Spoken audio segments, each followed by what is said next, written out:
మొన్న రాజశేఖర రెడ్డి గారి జయంతికి వెళ్ళారు, వర్ధంతికి సెప్టెంబర్ 2లో వెళ్ళినప్పుడు అక్కడ ఒక మాట మాట్లాడారు రేవంత్ రెడ్డి గారు.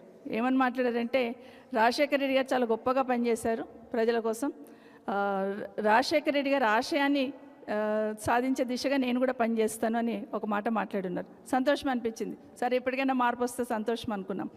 కానీ నెక్స్ట్ డేనే మళ్ళొక మీటింగ్లోకి వెళ్ళి చంద్రబాబు నాయుడు గారి పార్టీ టీడీపీ పార్టీ చాలా అద్భుతమైన పార్టీ అన్నాడు. మరి రాజశేఖర రెడ్డి గారు ఎవరి మీద పోరాటం చేశారు? బ్రతికినన్ని రోజులు చంద్రబాబు నాయుడు గారి మీద పోరాటం చేస్తున్నారు.